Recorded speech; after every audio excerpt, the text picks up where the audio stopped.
L'Union des scolaires nigériens a lancé ce matin un mot d'ordre de boycott des cours pour 72 heures, détail dans ce journal.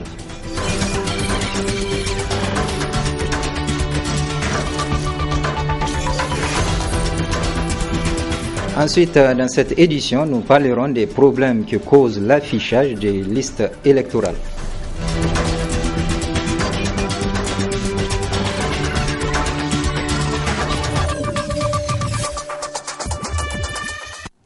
Mesdames, Messieurs, bonsoir. Bienvenue dans cette édition d'information. Tout d'abord, retenez que ce matin a été lancé au Palais des Congrès du Niamey le projet régional Autonomisation des femmes et dividendes démographiques au Sahel. La cérémonie a été présidée par le Premier ministre Birji Rafini, compte rendu Nasser Antoufou et Ibrahim Abdou. Permettre à ses principaux bénéficiaires, les femmes et les jeunes filles, d'être autonomes et de pouvoir prendre des décisions qui contribueront de façon durable au développement de leur communauté. C'est la mission principale de ce projet régional Autonomisation des femmes et dividendes démographiques au Sahel. Les questions de démographie en Afrique ainsi que le bien-être de la femme et de l'enfant nous interpellent tous. C'est pourquoi le C.P. Kimoun avait déclaré que lorsqu'on donne aux femmes l'instruction qu'elles méritent, la société devient plus forte. Lorsqu'on veille à ce qu'elles jouissent des droits de l'homme, la société devient plus juste. Et quand on leur permet de décider de leur avenir, elles contribuent à un développement qui profite à tous. Le projet est financé par la Banque mondiale à hauteur de 200 millions de dollars pour une durée de 4 ans. Il sera mis en œuvre grâce à l'appui technique de plusieurs partenaires. Dans le Sahel, la transition démographique accuse un retard par rapport aux autres pays de la sous-région. Alors que la mortalité infantile et la mortalité maternelle sont en baisse, les taux de fécondité restent les plus élevés au monde. Cette situation entraîne une structure d'âge défavorable qui entrave considérablement l'amélioration effective des conditions de vie des populations. L'OAS, en tant qu'institution spécialisée de la CEDEAO, en charge de la santé, est partie prenante de la mise en œuvre du projet. Notre organisation mettra en œuvre des activités régionales du projet dans le cadre de son mandat.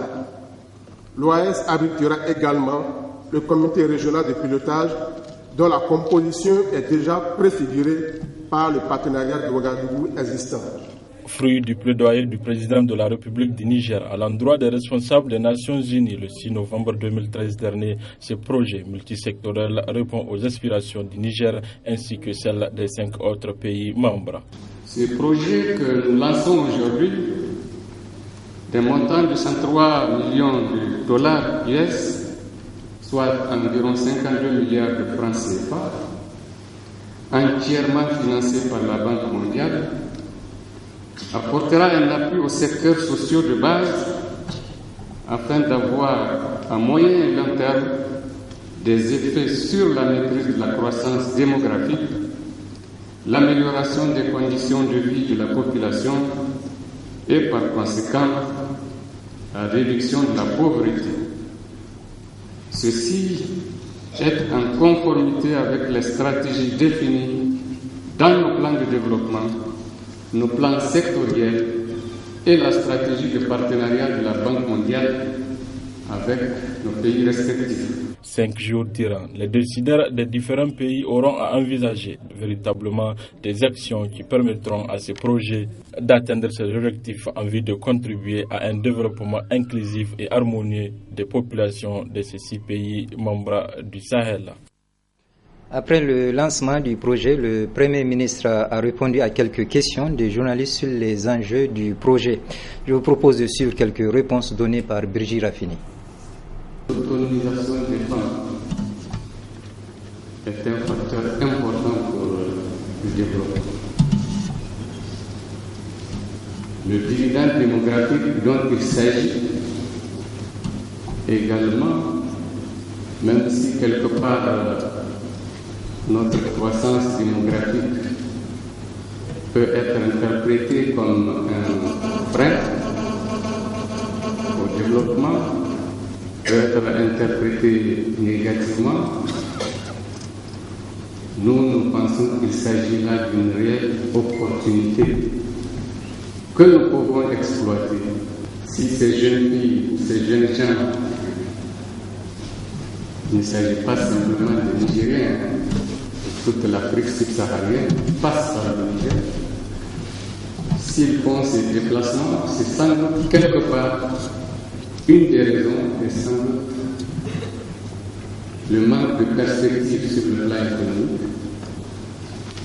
Et de ce point de vue, ce projet qui prône, qui a pour objectif l'autonomisation des femmes et des adolescents, nous pensons qu'il sera d'une très grande contribution pour soutenir ces braves alliés, pour rester chez eux et contribuer substantiellement au développement de leur pays respectif. Ensuite, la situation dans le secteur éducatif de notre pays reste troublée.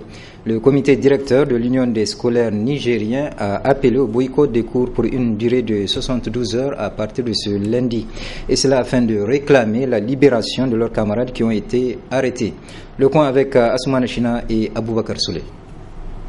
Depuis la manifestation des scolaires de la région de Niamey le 19 octobre dernier, rien ne va plus dans le secteur éducatif nigérien qui reste perturbé. Après un boycott de 2 jours la semaine passée, le comité directeur de l'USN vient encore de relancer un nouveau mot d'ordre de suspension de toutes les activités académiques de 72 heures sur l'ensemble du pays pour exiger la libération de ces militants arrêtés et la résolution d'autres problèmes. On a fait une suspension des activités académiques de 48 heures. Et à partir du vendredi et samedi. Malgré cela, les autorités d'en face ne nous ont pas même appelé à une négociation et pour savoir de quoi il s'agit proprement dit. Et parce qu'on n'est pas écouté, on s'est réunis en séance extraordinaire en tant que comité directeur et les sections en présence à Niamey et des passages et pour décider quelle conduite tenir face à ce refus d'obtempérer et aux revendications de l'Union des scolaires nigériens. On a décidé de suspendre les activités académiques pour 72 heures et pour créer les conditions de libération de tous nos camarades qui sont incarcérés dans les prisons de Niamey et un camarade qui est incarcéré au niveau de Tawa. Voilà les raisons qui nous ont poussés à sortir ce matin.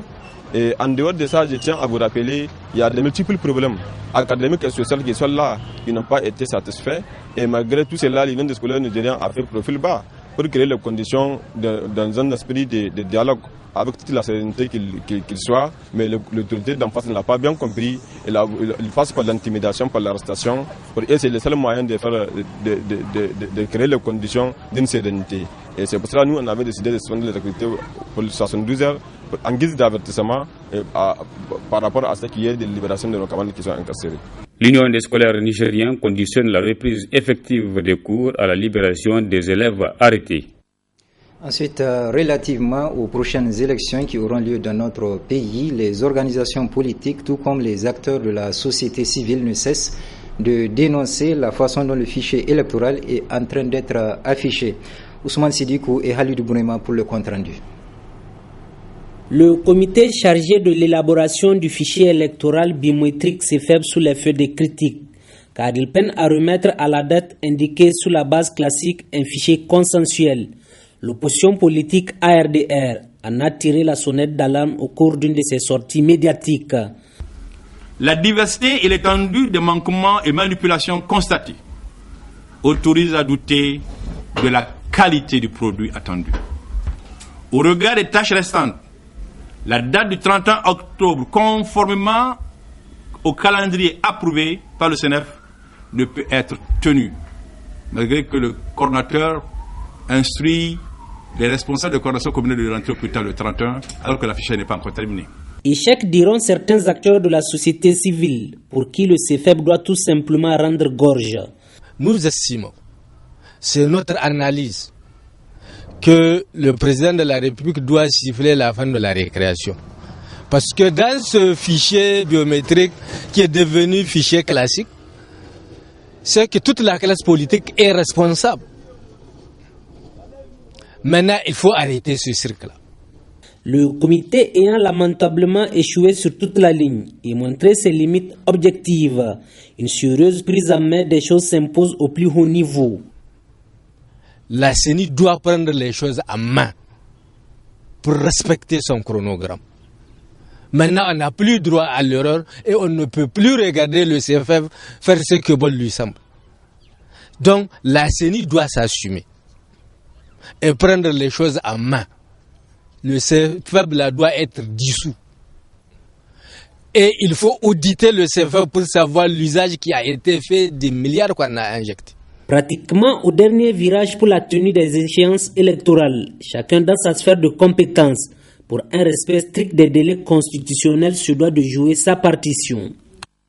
Du 23 au 30 octobre, le réseau des organisations pour la transparence et l'analyse budgétaire a organisé une série de conférences, débats sur des thèmes ayant trait à l'exploitation minière à Agadez, Arlit et Tawa, parmi lesquels le concept sur la création d'un fonds pour les générations futures. Un thème qui a suscité l'engouement des participants dans toutes les villes visitées par le ROTAB. Compte rendu Souleymane Barma et Boubacar Souley. Franchement, Arlit n'a plus d'eau, c'est pas beaucoup qui seulement. Tout celui qui se réveille, il est là de minuit jusqu'à 3 heures de la taille, un bureau de 25 litres. Et vous savez que quand il n'y a pas de l'eau, il fait chaud. L'environnement, il est complètement détérioré. Quand j'ai grandi à Arlit, je sais ce que c'est. Avant la Somare et la Communate, il nous a merdoué parce que quand tu es malade et que tu as un parent qui a une carte, tu viens, tu te soignes directement, on t'hospitalise, on te climatise, on te met dans les climatiseurs et tout. Aujourd'hui, tu peux mourir à la porte de cet hôpital. C'est l'un des exemples concrets de la situation difficile que sont confrontées les populations riveraines des sites d'exploitation minière du Niger, ce qui explique la nécessité de la création d'un fonds pour les générations futures afin de faire face aux conséquences néfastes de ces activités. Le Niger est rentré en 2011 dans le cercle restreint des pays producteurs du pétrole, donc de l'OPEP. Parce qu'en 2011, vous vous souvenez que l'exploitation, en tout cas du pétrole, a commencé avec la mise en marche de la raffinerie donc, de Zender, la Soraz, qui a commencé à faire en dehors déjà les ressources qui sont là, notamment l'uranium et les autres. Donc, l'opportunité est là vraiment pour pouvoir créer ce fonds-là. La Constitution de la 7e République prévoit pourtant des dispositions qui régissent le sujet en question.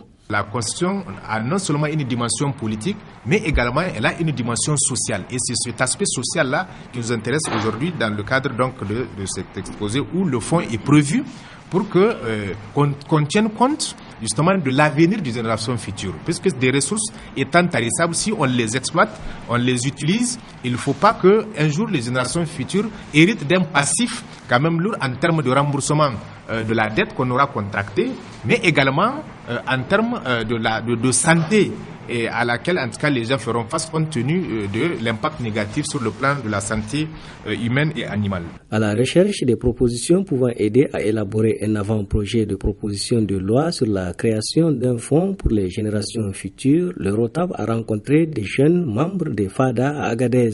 Moi j'ai dit au niveau de notre fonds, quand il sera créé, il faudrait qu'il y ait la partie dans la gestion administrative, la partie société civile. Contrairement à ce que dit l'autre, moi j'aimerais à ce que la société civile soit toujours à l'écart pour observer.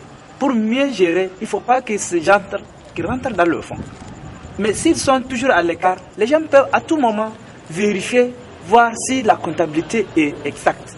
Pourquoi en fait ne pas s'inspirer de l'exemple norvégien, même si en fait il faut maintenant adapter ça à nos réalités pour pouvoir en fait mieux gérer ce fonds. Parce que dans l'exemple norvégien là, j'ai vu en fait tout ce qui est rapport à la gestion en fait des fonds est rendu public. Donc il n'y a pas en fait de jeu de cache-cache par rapport à la gestion de ce fonds. Le citoyen a directement accès en fait à la manière dont le fonds est géré et ça peut vraiment en fait nous servir d'exemple, ça peut nous servir d'inspiration et adapter ça à nos réalités. À Tawa également, la jeunesse a pris conscience de l'urgence de la mise en place d'un tel dispositif. La société civile, le réseau des parlementaires pour les questions minières et l'ensemble des citoyens nigériens ont tous le devoir de se mobiliser pour amener la représentation nationale à adopter cette loi qui donnera désormais une garantie à la jeunesse de notre pays.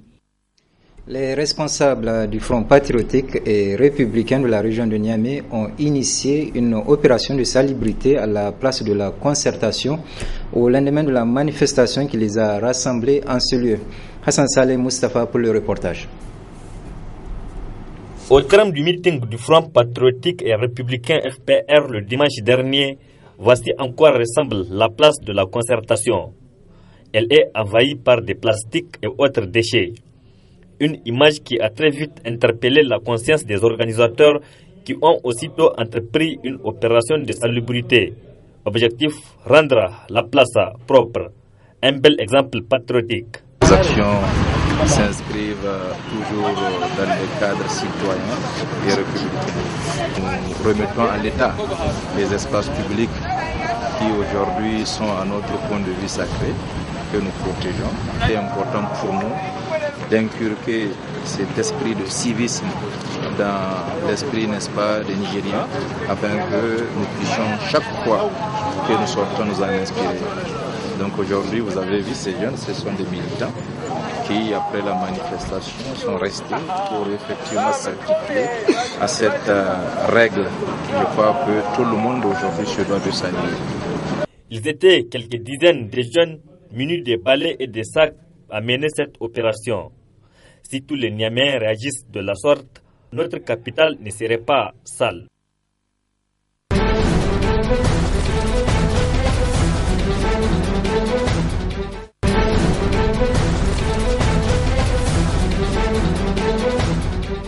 Accident ou attentat, pas de réponse officielle 2 jours après la catastrophe aérienne dans le Sinaï. Seule certitude, l'avion s'est disloqué en vol, ce qui pourrait accréditer la piste terroriste. Des débris éparpillés sur une large zone de 20 km². Pour les enquêteurs, la scène du crash apporte une certitude. L'A321 s'est disloqué en plein vol. Il était en morceaux lorsqu'il a touché le sol. Comment expliquer l'origine d'un tel incident? Première hypothèse, une défaillance technique. Impossible selon la compagnie aérienne russe qui écarte formellement la piste de l'accident. L'avion avait été entièrement vérifié en 2014. Les spécialistes qui ont examiné l'avion n'ont signalé aucune anomalie. Nous avons des documents qui le prouvent. Les techniciens sont formels. Selon la compagnie, l'équipage aurait perdu le contrôle total de l'avion dès le début de la catastrophe. À aucun moment, les pilotes ne sont entrés en contact radio avec les contrôleurs aériens. L'avion s'est écrasé en plein désert du Sinaï, zone réputée sensible. Samedi après-midi, un communiqué de l'État islamique dans la région affirmait avoir provoqué le crash de l'appareil.